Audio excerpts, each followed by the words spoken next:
start school or quite literally anything and people look at you and they say, hi, who are you? What's your name? What do you do? What makes you special? What makes you any different or better than anyone else in this room? What makes you memorable? And a lot of the times we're asked these questions, and so you sit there thinking and you're like, oh, okay, well, it leaves you feeling like you need to prove yourself.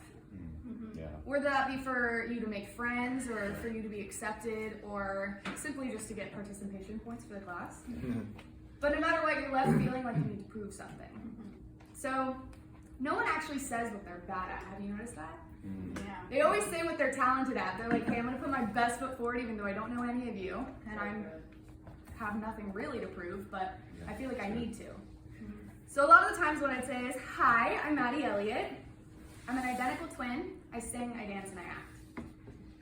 See, what I didn't realize is that I actually started taking it a step further, the further along that I went into college. And instead of just saying, I dance, I sing, I act, I said, I'm on dance team. I'm on worship team. I act at my church. See, I belittled what God had given me, my talents, because I didn't just say what I was talented at. I tried to prove myself by saying, well, I'm on a team, so that proves that I can do it, right? Yeah. And I feel like so often we do that where we neglect the fact that God gave us these talents for a reason and that they're natural and they're for us and we're meant to build on them. And we feel like we need to prove it a little bit. You're like, oh, well, like a lot of people are like, I've been dancing since I'm 3. Like all these different things that you hear by people. And it's like, wow, that's really impressive. And you start to think on yourself, you're like, me personally, I'm an amateur. I have not been dancing since I was 3. I tried ballet, it did not end well. But I realized that all of this, actually, after some very heavy deliverance, I didn't see a problem with it. And what's funny is right after that deliverance, I heard in many a sermon, Romans 8:28, which is actually how I found my identity. Romans 8:28 in the New King James Version is, and we know that all things work together for good to those who love God, to those who are called, who are the called according to his purpose. And in the NIV version, it says, and we know that in all things, God works for the good of those who love him. And I love that because in the NIV version, it says, in all things. Because he is in all things. He's in us. He's in every single thing that we do in our lives. And it's our choice to see him in it.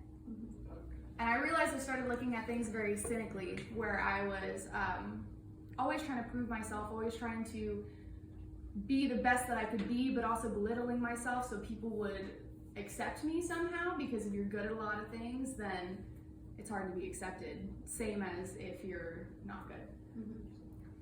And it's cool though, because ever since I've started focusing on that scripture and I realized who God created me to be and how all these talents and giftings are into my calling and everything else, and that I'm actually created to be creative and to love what I do and to get better at it, I've realized that I know now that I'm good because God created me this way. So good. I know now that I'm better and I can do better because God created me this way. Yeah. And actually, I learned from my leader, Ruben, Amen. some of the best leaders are born out of bad leadership. Oof. Come on. And I didn't realize how true that was until I had dealt with some very difficult people, and I sat down for a second and I was like, wow, I've learned so much from these incredible people who are just put in some bad circumstances about how to be the best leader that I can be, about how to be the best dancer, the best singer, the best actor, the best person, the best student. And I'm learning to trust in the things that God has given me, and I'm learning to use and enhance those talents God has intended for me to use. I recently, since I have decided that I'm just talented on my own, which is pretty big for me, I've realized that I actually can choreograph. I've never choreographed before in my entire life until a few weeks ago. I've started making up melodies, which I've done my whole life, but I pretend like I didn't because maybe somebody will like me better if I just sing and I don't compose. And I've started acting more, which is so much fun for me because I've been wanting to do this forever. So now if you were to ask me, who are you?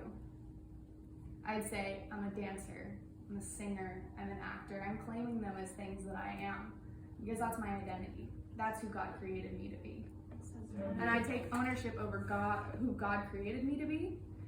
And I've determined that I can't determine my own worth, only my Creator can. Yeah. Right. So good. So I can't dictate exactly how amazing I